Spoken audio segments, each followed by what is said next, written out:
Duck legs. We're live. Yes. We'll do it live. I always say that. Yep. I always say that. Well, yo, this is the episode. We have Quinn Henoch on the show today. Is that the way you say that? Quinn Henoch is on the show today. Yeah, I thought it was Henoch too. I did too. That's the way it's spelled, but it's okay. It's okay. Yeah. Luckily, nobody called him Henoch because I would have felt bad. I thought that you were going there at one time, but you didn't. So that's good. That's good. I did feel a little weird with how often you called him Dr. Quinn. Yeah. Like Dr. Quinn. I just wanted to always think medicine woman. And you just kept doing it. Yeah. He knows. It's medicine woman? That was a show? Yeah, like Dr. Quinn, medicine woman. You kept calling him Dr. Quinn. I vaguely know that. No hate to Dr. Henoch, but I was like, God, he's got to like, how do you not put the rest of that together? Yeah, me too. Okay, whatever. I don't really know that reference, so I can't really speak on that. Yeah, that's fine. It's clear that you don't. Because I would have stopped it. So we're on a new format here. We're trying the whole Zoom webcam. We got Daimir out in Georgia, and we're here in Texas. And if you don't know, Jared Aguilar again. Tyler Adams. Diamond Jones. The Duck Legs. Thank you for watching or listening. This is part one of Dr. Quinn, Medicine Man Henoch.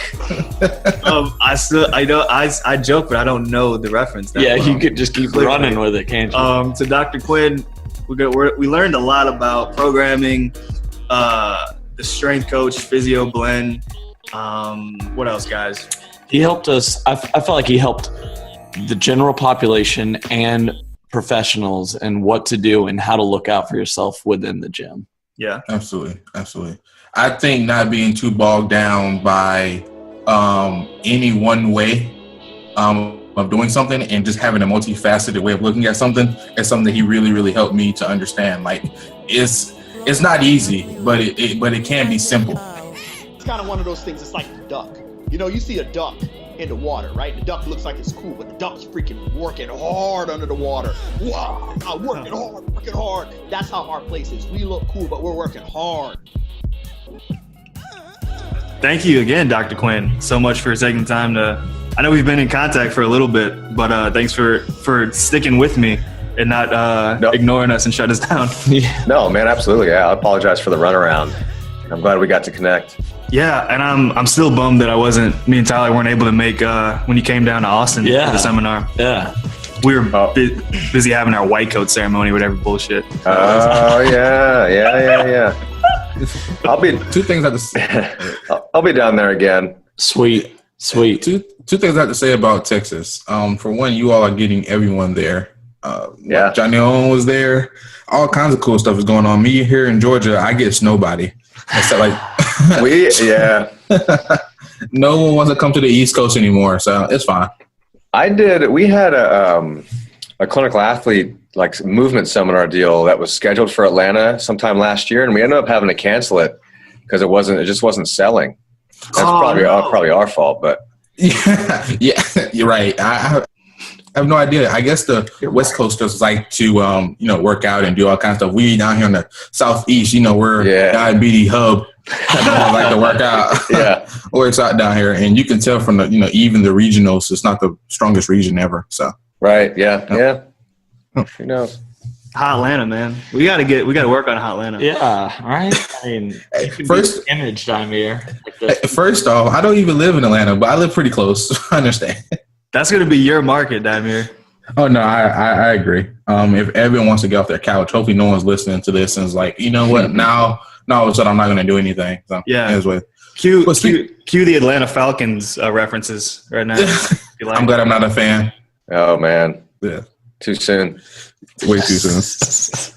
So speaking of location, how is California treating you? And how long have you been there? And is it nice? Yeah, man. I moved to California. So Southern California is where we are. I'm smack dab in the middle of LA and Orange County. So I'm right in the middle. And it's great. I've been here for 2 years. I moved from the Midwest. So I was born in Denver, but I moved to Indiana when I was very young. Grew up in Indiana and southern and worked in Louisville, Kentucky. So I just kind of bounced back and forth. But that was home for me, the Midwest, top of the South. And then moved here to Southern California to have a clinic and work with the company Juggernaut Training Systems. And I've been out for 2 years, and it's great. I think the people at home I kind of like the culture and just the Midwest and Southern feel, just that kind of vibe. But, you can't beat having the ocean, the mountains, and the sun pretty much all year round. So it's a good deal. Can't imagine that. No. Yeah. Yeah, it's great. Yeah, no complaints this way. Do you surf? You know what? I don't. I fish and I hunt, but I had to kind of learn new hobbies. So I'm also not the strongest swimmer, which a lot of people don't know. But I made it a goal. Actually, I'm going to do more surfing this year. But I honestly need to take some swim lessons or something because the ocean. I already know how it's going to go. Like I can swim, but I'll get destroyed by one wave, and then it'll just be a miserable experience from that point forward. So I need to get more comfortable in the water before I try to surf. Are you going to learn in open waters in that ocean? I think I'll probably start, in the calm pools and then hone some skill and then try the open water and then put a surfboard underneath me. So we'll see how it goes. Oof, yeah. What's your favorite swim wad if you have one? Oh Lord. Nothing that involves water, and really nothing that involves wad either. That just burns my soul. Yeah. I heard you say on Doc and Jock 3 minutes was your limit, right? Yeah, man. It just seemed to be like my system would just shut down. It was just over. And then high repetition upper body stuff like handstand push-ups and dips and just push press for whatever reason. Like once my arms would go, they were just gone, and it wouldn't matter how much metcon I had left. I could not push another rep. I would just look at my coach and say, "That's it. Arms are toast. I guess I'll just sit this one out." So it's frustrating. Weightlifting is much more conducive to my attributes and skill set, which is just do a rep and then sit down for 5 minutes and do another one. As a beginner CrossFitter, I can totally relate to all of that. Keep me low. Yeah. Keep me. It's tough, man. Yeah, I'm also weak-willed, so anything that involves me having to push through adversity is just not my deal. Yeah. Yeah, no. Oh no. I just want to sit down and relax. And after a 3-round metcon, it's like, okay, can we all take it easy? We've all proved ourselves here. Yeah, no more twice a days. Yeah. You were. I gotta interject. You said you like adversity though. It seems though if someone were to challenge you mentally though, you'd be a little bit willing to step up to that plate too. Maybe, maybe. If I put my my internet headphones on and you put a keyboard in front of me, I'll go to battle. Hell yeah. That's awesome. All right, so there you go, Daimir. My bad. I really was just going to ask him how did his training day go? Do you work out in the day, morning, afternoon? At this point, it kind of depends on the work schedule. What I found for myself, mid or late morning, early afternoon is best for me, just from a performance standpoint. I would much rather do early morning. I would rather this, and a lot of people will just throw up me saying this. I would rather work out at 6 a.m. than work out at 6 p.m. And it's just me, but by the time the evening rolls around, I'm pretty much toast. Same here. So I like that 10 a.m. to 1 p.m. is kind of my sweet spot. And I actually block off the clinic schedule to try to get that in. But that's also when the weightlifting team trains here at the gym. And so sometimes I'm dealing with those guys, but that's generally when I would like to, but otherwise it's just whenever I can get it in. And I got used to that during physical therapy school when I was on clinicals, and I did a lot of traveling for those, and I was in San Francisco and Boston, and first it was finding a gym, and then it was finding transportation during lunch breaks to try to get something in. And so I got used to being able to fit a small window in. So I think that serves me well now. Yeah, but otherwise it's that late morning, early afternoon, I think is my sweet spot, especially with movements like the snatch and clean and jerk and just heavy back, squatting and pulls. It's just like early morning. I don't have the juice for that. And then late afternoon, early evening, I can't get my mind to ramp back up for stuff like that. You know what I mean? Like it's time to wind down. Yeah. Yeah. I'm still super. I'm sorry, Daimir. Oh, go ahead. I would say I'm still super new to CrossFit and especially Olympic lifting.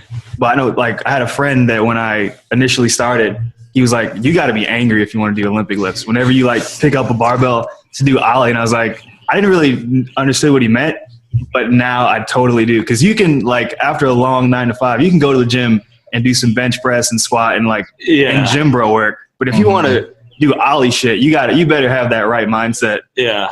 That bar is just sitting on the ground. Yeah, it is that.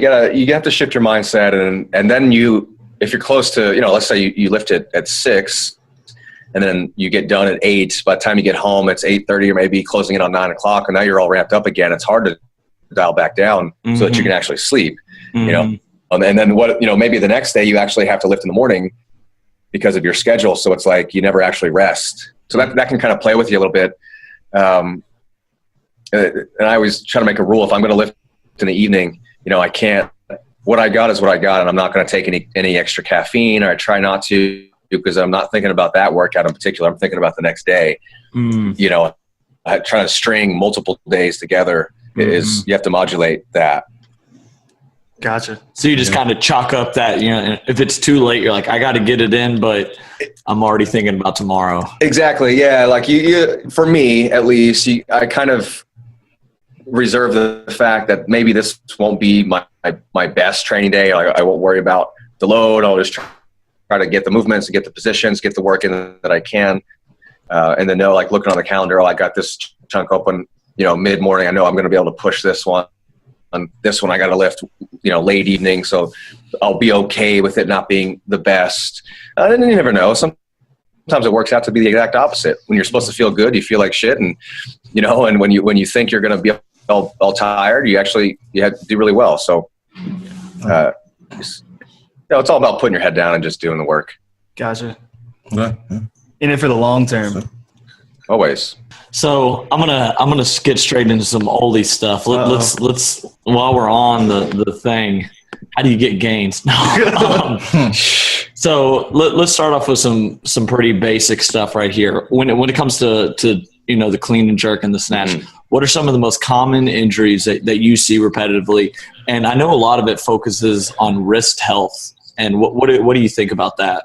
Yeah, some can. I think you kind of said it in general. The injury rates, the acute injury rate of the sport of weightlifting is actually extremely low. And that goes with CrossFit as well. So, muscles tear, bones snap, joints break apart. Those types of things are very, very, very low in the sport of weightlifting because it's a pretty controlled environment.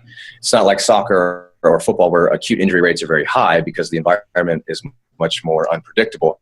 But the chronic reports of pain or kind of, overuse injuries that you'd call it that aren't necessarily acute and don't necessarily require, structural repair, but they're there. Those are pretty high. And so, knee, patellar tendinopathy, hip, impingement sensations, feeling some discomfort in the front of the hips, shoulder impingement feelings, feeling that little gnarly in the tops of the shoulders, wrists. Yes. That same deal, kind of a sensitivity with wrist extension. Honestly, the wrist itself, there's not a ton with the wrist and the elbow. There's not a ton that I do to either one of those joints specifically. Usually when we're able to stack the shoulders and modify their programming and so that they're actually working within their means instead of trying to overload and all the time, or it basically just becomes about a programming issue. But the wrist is always going to be a weak link because it's just a weak joint. You're never trying to spend a lot of time strengthening the wrist when you could really just optimize shoulder positioning, stack the bar over your upper back, get your shoulders stronger so they can push up on the bar. A lot of times wrist issues go away. And so that's generally how we deal with that stuff. As far as, some of the more common stuff like knee patellar tendinopathy. A lot of what we'll incorporate is, again, programming modification. So stop overreaching. If we got to look at the dosages, because a lot of these injuries are just dose responses. You're doing, 10 by 10 back squats along with 6 day a week weightlifting program, and you're doing the CrossFit Open too, and now my knees hurt, and what's wrong with my knees? Well, it's not what's wrong with your knees, it's what's wrong with your programming. Gotcha. So we always look at that. And otherwise, some of looking at the literature for tendinopathy and just tendon pain in general, they're looking at this term called heavy slow resistance training, which essentially just means that you do tempo work in both directions, the eccentric and the concentric. So instead of doing whatever you're going to do, a heavy triple in the back squat, and then your knees are a little sore afterwards, let's do sets of 5 to 8 at percentages in that maybe 60% mark, but let's go 5-second tempo on the way down, 5-second on the way up. So the time under tension is extremely high. The intensity is lower, so you're actually deloading intensity, but you're getting what we've seen to actually be able to strengthen the connective tissue, which is tempo work. So that's a lot of what we'll do with somebody who's dealing, and that goes with the shoulder too. So if your shoulder's hurt during dynamic movements like the push press or the jerk or the snatch, then we'll incorporate some slow loading with like a strict press or a single arm press. For the push press or the jerk, we'll dial the percentages down or dial the volume down. So we address your triggers, and then we work on the back end to try to build up the resiliency of the tissues. And that's honestly, that goes with most things. You're dealing with back pain. Well, if it's not, if you don't have a disc extrusion that's pinching on a nerve and your entire foot's going numb, well, let's dial the volume, the overall volume back in your pulls and your deadlifting, and let's slow the movement down a little bit so that you can actually gain some strength, within the entire range. And you'll find that a lot of these aches and pains just kind of resolve on their own, and that work helps to mitigate future occurrences. All right. And it's twofold, because then you have the athletes continue to work out, but also getting stronger under load, right? That's exactly right. And that's a great point. The biggest thing, I think a big mistake that I see with athletes that are injured, because we're all going to get hurt at some point. When you're chasing performance, that's just what happens. Being able to prevent injury is just, it's not possible. And so, we know things are going to happen. It's mitigating, it's minimizing the risk, and then mitigating the downside when it does happen. And so you bring up a great point. When you're injured, it's not necessarily the best thing to take time completely off doing absolutely nothing. Maybe for like a couple days, you tone it back, or a week or something. But, you'll hear people say, I tweaked my back on that deadlift. And then I just took like 4 to 6 weeks completely off just to make sure everything heals. The upside to that is that, yeah, sure, Mother Nature's going to do her thing. All the tissues are going to have time to heal. At the cellular level, everything's going to get put back together. But over that 4 to 6 weeks, you've now become deconditioned. And most of what people do is they feel better, because things are healed and they don't feel pain anymore. So like, I must be back. And they try to jump into the same amount of volume that they were doing before, but they've deconditioned themselves, and then they get hurt again, and they wonder why. And then, so the connections aren't there. It's like you lost fitness. That does, just because you don't feel pain, just because the tissues are put back together, doesn't mean that they have the adaptability to withstand the volume. So the point is, when you're hurt, try to find something that you can train. It's exactly what you said, Amir.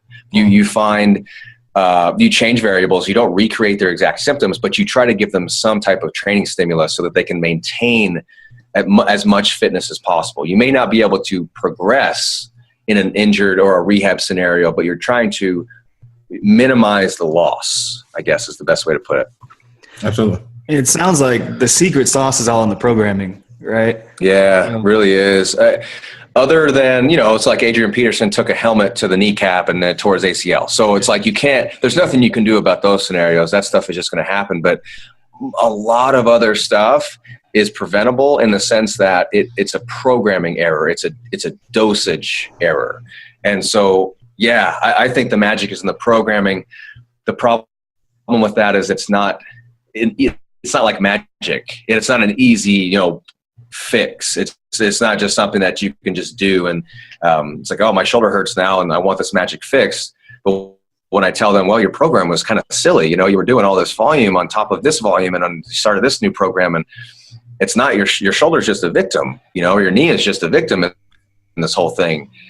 We got to look at, you're only a human, it's like there's a few things we can obviously optimize your sleep and nutrition, because those are the two biggest things.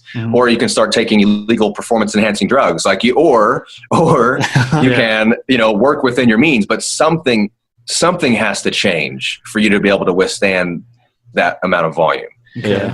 So it's, the dosing, that's the meat and potatoes of most conversations that I have. Almost every conversation that I have is with an athlete, with a barbell athlete.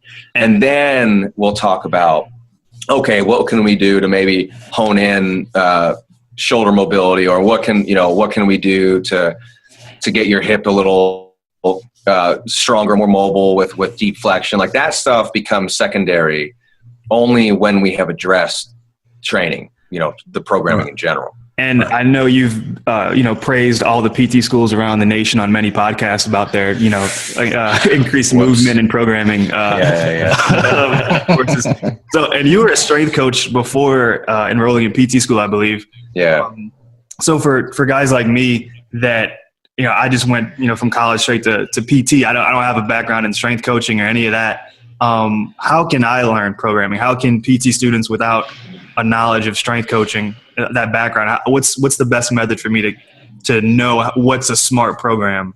Yeah, it's a really good question. It's not going to happen in PT school as it stands now, and that's what? And unfortunately, yes. Oh no. Wait, what? And it's not. The rebuttal there is that that's never been touted as such. So like to say, oh, PT school did a poor job at preparing us to be strength coaches, or like it's an unfair deal, because that's not what physical therapy school is designed for right now. They're designed to make you a generalist. Mm-hmm. The argument from that is that, well, if I'm going into physical therapy school knowing where I want to specialize, which I would argue like you don't really know, but let's say you get a year in or a year and a half in and then you have a pretty good idea. I think that we should be allowed to branch off a little sooner, perhaps. Yeah. So not have to go the entire 3 years and then try to specialize once we get a job. Mm-hmm. Try to, like maybe at halfway mark, we start to be able to branch off, and then that's where some of this stuff can kind of come into play. But I think one great resource is called The Scientific Principles of Strength Training. It's an ebook. It's a book by Dr. Mike Israetel and James Hoffman, and Chad Wesley Smith was an author there. But James and Dr. Mike are the guys at Renaissance Periodization, RP Strength. And this book, Scientific Principles of Strength Training, lays down all of the principles of progressive training. And it's not just meathead, like, I want to get stronger in the gym. These principles apply to rehabilitation as well. It's basically respecting physiology, respecting the adaptation response, respecting the fatigue response, and understanding how to dose things correctly over time. And so it goes over the principles of specificity and fatigue management, just different periodization guidelines. And I think that's a really, really great resource. The cool thing is, I think it's cool, is that there's no programming templates. You don't like get the book and then just flip to the back page and like, oh, here's all these cookie cutter programs for you. Because the point of the book is to learn how to write your own program. Based on the individual, the individual needs. And so I think that's a great, great, great resource. I think that if a physical therapy student wants to learn about that they're going to have to branch out to resources and connections in their local area. So I know it's tough because you only have so much time to study for what you're getting in school, but on the weekends, during prolonged breaks, Christmas break, summer break, whatever you get, maybe go shadow some coaches in the area, look up some sports performance places, or even physical therapy clinics that you're not going to have internships with, but that, work with athletes, and go and shadow those guys or go and pick their brain. It's my experience that people are very open to having students come in and to teach, that whole kind of pay it forward deal. But Those would be my general recommendation. I would also dive into the scientific literature. So there's the Journal of Strength and Conditioning. That's a great one. The journal or the website called strengthandconditioningresearch.com is a website that kind of takes the research articles that are a little harder to digest, even though I would argue if you're a PT student, you need to learn how to read that stuff. But it takes those research articles and I guess puts it into kind of blog review form. It's a little bit more digestible. And so that's a great resource as well. They put out a lot of free content too. So that's a good one to follow. And Clinical Athlete, shameless plug there. Yeah. The forum is a good one. It's a good one. I mean, that's really what we talk about. I think from a bird's eye view, I always say if somebody were to just watch me practice, they would say he must just be a strength coach who happens to use his hands every now and then to assess. But that's just, it's just kind of how I practice. But yeah, I would take those and the current literature on, just PubMed, tendinopathy, rehabilitation, Tim Gabbett, Gabbett, his work on acute and chronic workloads, which is what we went back towards earlier, is how to create a baseline of fitness for an athlete and maintain that, even when they're injured, and showing that injuries happen during acute increases in workload. But if you increase those workloads incrementally, that's a great way. What we're seeing is a great way to mitigate risk of injury. So that's in the literature for people to dive into. Whoa. And so, there's just a ton of great resources out there. I think the best thing to do is just start somewhere. I think a big thing that happens is that we get overwhelmed. Yes. And there's so much, and I get it. There's so much information on the internet. You almost just shut down. You just, all right, I'm learning about that. I don't know who's right. I don't know who's wrong. I'm just not going to look at any of that stuff. But I think that it's important to just start somewhere, and then you end up learning where the credible sources are over time. Now, that doesn't mean that you'll look back and say, oh, I wish I wasn't doing that for the first 6 months or reading that or listening to that, because that turned out to be just BS. But that, that's the process. Mm-hmm. I do that now with, stuff I was saying just a few months ago. It's like, oh, well, now ask me the same question, and I have it. I read this paper, looked at this, and have a different idea. So just start somewhere, and those resources I outlined are good starts. Yeah, definitely need to hear that advice. Yeah, that's awesome. I love that kind of stuff.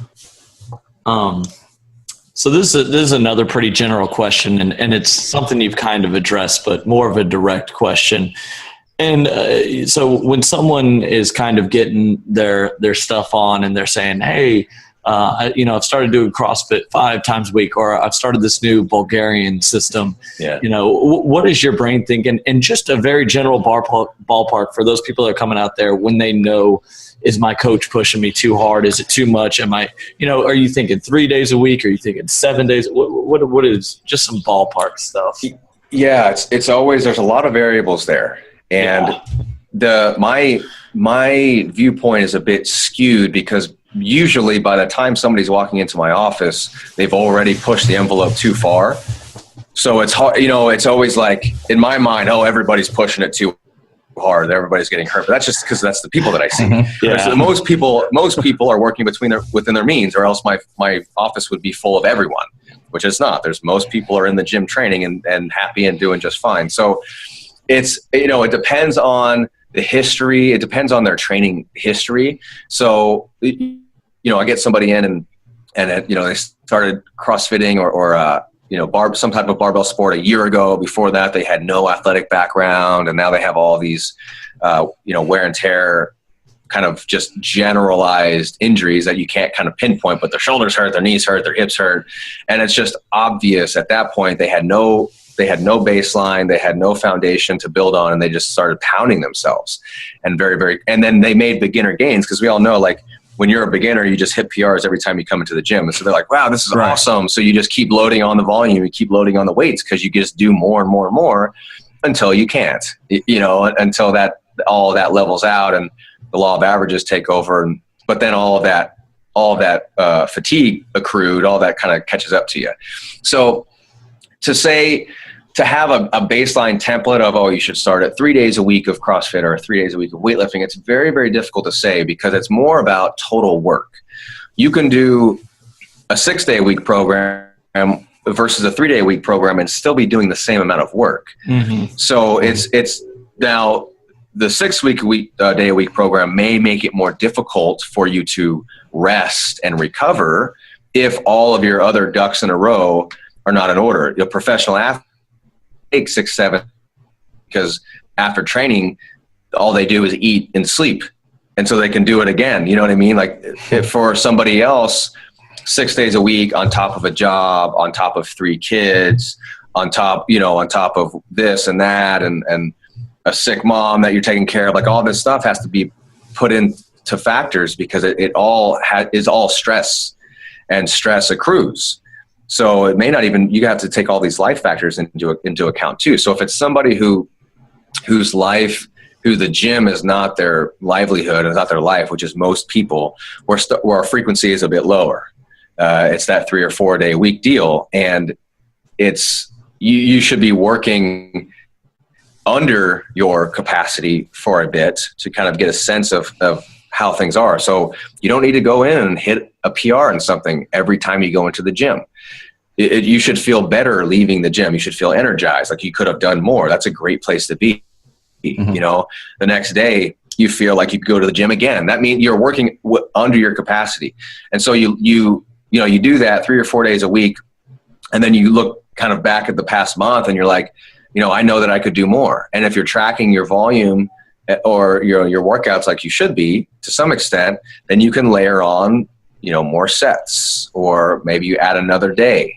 Or maybe you do higher weights, adds onto volume. So you start back at week 1, but it's really week 1.5. You added a little bit.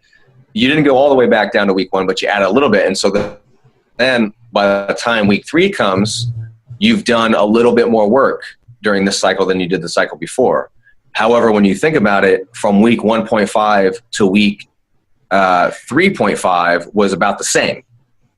So you only increased at the tail end of each cycle.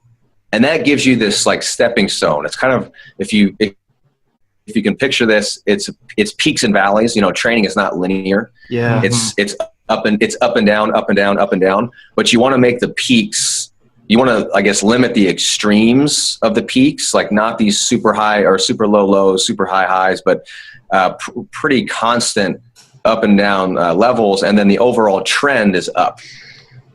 So, so over the course of 6 months, you've made a very large improvement. But sometimes people make those same, because they're beginners, they make those same jumps in weights and volume within the first 2 months. Mm-hmm. And they wonder, so it's the same, like yes, you made it faster, but your body was not able to adapt. And then that's when you tank. But if you spread that exact same volume, that exact same 2-month span, if you spread that out over the course of 4 to 5 months, you come out from that 4 to 5 months having made the same gains and being able to progress from there. You know what I mean? Instead of feeling run down and then having to take 6 to 8 weeks to just try to heal. Right. So it becomes this very plateaued way of doing things. Yeah, you have this high peak, but then you have this huge tank. Right. Yeah. So the question I have just running through my mind the entire time you were talking, and me trying to hear all of that, and I'm like, okay, I get it. Was whose fault is that? Is that the athlete's fault, or is that the coach fault, or a combination of both? And not necessarily to place the blame, but is it like something that can be told up front? So if like you're a new athlete coming in, the coach can go ahead and say, and they might lose out on some money just spitting this out, saying, hey, you're going to have these strength gains with or without me, but, prepare for, injury if you try to come in 6 days a week because you're trying to continue to get those gains. Yeah, no, that's a really good question, because it does. Then you get asked the question, like, we're all running businesses here, so you got to make people happy at the same time, Right. And I totally get this is not, if you're just a strength and conditioning coach in the university, you get to call the shots. That really doesn't apply to you. You can dose it however the hell you want. So there's really no excuse there. In that case, it would be on the coaches. The athletes are just going in there and doing the work. They're doing what they're told. So in the high school or collegiate setting, the coach needs to be pretty much the onus becomes them. In the private sector, it's still very much on the coach and the clinician. Like we are the educators. Absolutely. They're coming to us for guidance. In my experience, people appreciate a systematic and a safe approach. If you explain things well, like if you're an asshole about it and you're like, yeah, if you do this, you're going to get hurt. So that's why we don't do it. You do it our way or get out of here. Yeah, you're probably not going to have very many clients. But if you say, we do it this way because what we've seen and, from our experience and what the research shows is that we can keep you training longer and keep you healthier longer if we do it this way. It's a little slower, but in the long term, you will be so much better off than if we did it this way. Boom, boom, boom. And you just, when you spell it out like that, I think people are very, very generally very receptive. If you have a client who's not and they're just insistent, no, I need it, I need it now. They're probably not somebody that you want to work with anyway. But you have to take it into their account. What if they are what if the barbell sport is their livelihood? And that is the case for some people. And maybe we're singing a different tune. With the guys here at Juggernaut who they are here because they're resident athletes. They are weightlifting as their life. Right. They get stipends, they get paid. This is what they do. It's a bit different of a focus. It's more of how can we push redline as much as possible but just under that threshold of falling apart. It's not that these principles go out the window. It's the exact same principles, but everything is just up a level. Mm-hmm. You know what I mean? And so at that point you're more of a surgeon. You're playing catch up a little bit. So especially from my perspective, so I expect people to be beat up because they're training so hard. But if that's not who you are, it's maybe not realistic for that. So back to your question, I think you can spin it in a way where people appreciate it. The general public really appreciates that, and they see the honesty and they see that you're putting their best interests at hand, and that's a great way to retain clients. Absolutely. So it's all about in the wording and the tone.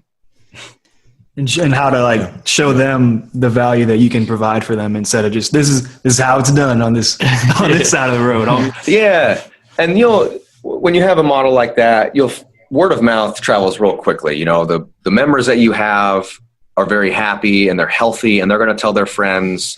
And it's the gyms that you have to watch out for are not the gyms that are getting a ton of clients new clients in the door. It's the gyms that don't retain their clients very well. Right. So they're not taking care of the clients that they have. And it's just this constant recycle because the people coming in the door for the first time could be coming in the door. You could have the best location. You're right off the highway or you have the best marketing team. That's why you're getting people in the door. Mm-hmm. But then do you keep them there by keeping them healthy? Being honest about these things. And especially in CrossFit, when the workouts are just 30-minute beatdowns every day, people drop like flies. Yeah, and that it's very easy to know where the quality is. Unfortunately, it takes some injuries, and that's not specific to CrossFit. That's any sport like that. Sometimes when you find out that it maybe wasn't the best quality after you've been through some stuff. But to I think maybe 2 questions back, I know I get off on 3-level tangents, but I think, in my opinion, it's the responsibility of the coach and the clinician as the educator to call the shots, but in a way that's respectful, and they educate the client as to the why. It's not just about, I said it, so you do it.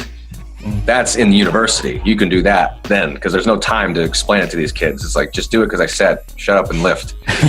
But yeah, go to the MNFL. Yeah, that's ideal. But yeah, in the private sector, you educate them as to why this is why we do it because they're paying you. This is why we do it the way we do it. And hopefully they appreciate that.